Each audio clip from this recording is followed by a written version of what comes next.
The best of the week on Relevant Radio. Do you know what the legend of the jack-o'-lantern is? I think this is a great opportunity to talk about why we shouldn't mess with Satan and the reality of heaven, hell, and purgatory. It's, I think, a distinctly Catholic moment. We're coming up on Halloween, so here's our opportunity to do all things Catholic with our Halloween celebrations, because I'm posting a link in the episode notes. Halloween is Catholic. It is the changed version of what has been known historically as All Hallows Eve, and from Protestant rejection of Halloween being too Catholic in the United States to everything from the fact that witchcraft celebrates its birthday of magic on Halloween. There's a lot to do away with, there's a lot to embrace, and a lot to correct. But I never knew that jack-o'-lanterns were questionable. I recently talked to someone who said, I would never let my kid carve a jack-o'-lantern. And immediately to me, I thought, well, what is a jack-o'-lantern? What's a big deal? Isn't it just a carved face and a pumpkin? What's such a big deal about that? So instead of just ignorantly going along with that, I started doing some research. And a jack-o'-lantern is basically a pumpkin with a face, but it hasn't always been a pumpkin. It's been everything from turnips for people in Ireland to other types of vegetables and more specifically things you can carve in for people throughout Europe. So it actually comes to us from a Irish myth that spread with Irish immigrants who came to America, the land of the pumpkin, where pumpkins were used to carve the jack-o'-lanterns. And remember, Irish immigrants who came to the United States were Catholic, very Catholic, and actually greatly objected to by the culture because they were Catholic and ostracized because of their Catholicism. So here's how the legend goes, and I actually really like this. It's a little creepy. It allows for a little bit of spook in terms of a story, if you want to tell it to kids. But I want to share with you the story of the jack-o'-lantern. It's about a man named Stingy Jack. I was doing research, and a great story of this came up at history.com. I'll link to it in the episode notes and on social media. The story goes as this on history.com. Stingy Jack invited the devil to have a drink with him. True to his name, Stingy Jack didn't want to pay for his drink. So he convinced the devil to turn himself into a coin that Jack could use to buy their drinks. Once the devil did so, Jack decided to keep the money and put it into his pocket next to a silver cross, which prevented the devil from changing back into his original form. Jack eventually freed the devil under the condition that he would not bother Jack for 1 year, and that should Jack die, he would not claim his soul. Jack eventually freed the devil under the condition that he would not bother Jack for 1 year, and that Jack should die, he would not claim his soul. The next year, Jack again tricked the devil into climbing into a tree to pick a piece of fruit.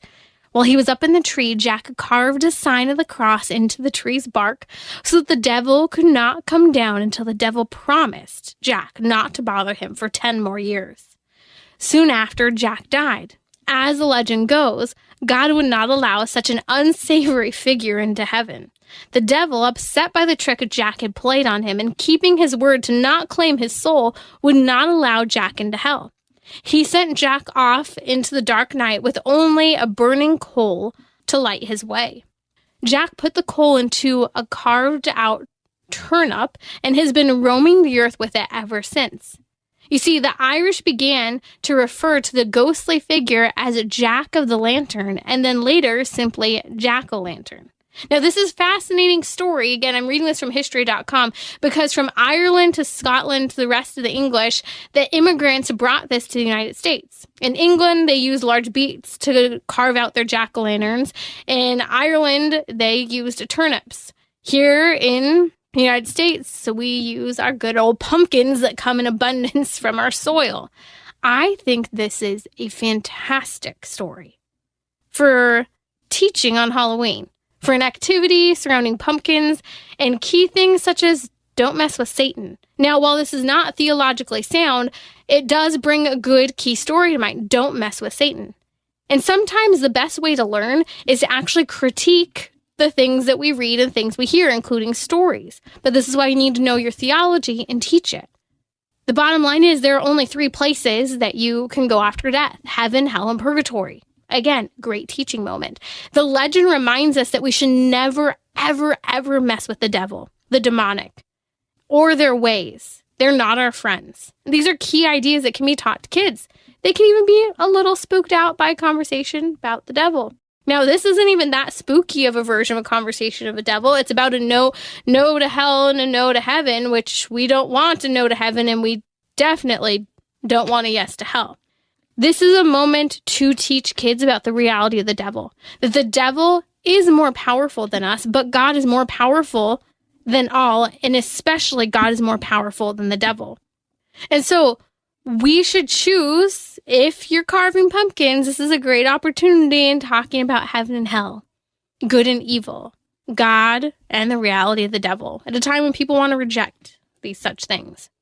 We should always talk as well about why we should choose God's way and not the way of the devil, who, by the way, as we teach in church teaching, it's the devil, as tradition says, that said, "I will not serve to Satan." And the contrary is true of St. Michael, who said he would serve God. And this is why on All Hallows Eve, we're ushering in the great feast day of All Saints' Day. That's Halloween, the eve of All Saints' Day. Historically, people dressed up as saints.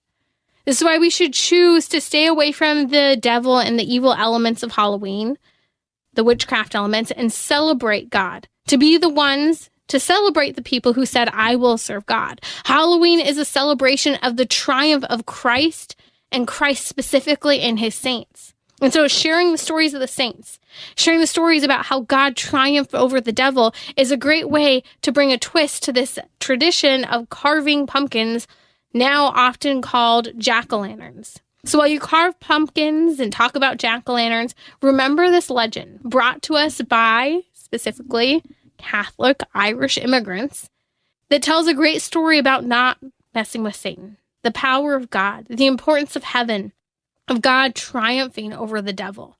What do you think? Do you think this is something you can incorporate? I think Halloween is a great season where we have a lot of fun, but let's incorporate more fun Catholic elements. It's something I'm thinking a lot about now as a newer mom with kids who are working their age toward being more aware. And if you want to learn more about Halloween, I did a whole episode diving into why do people have objections to Halloween? What are the parts about Halloween and witchcraft and Satanism that people are concerned about?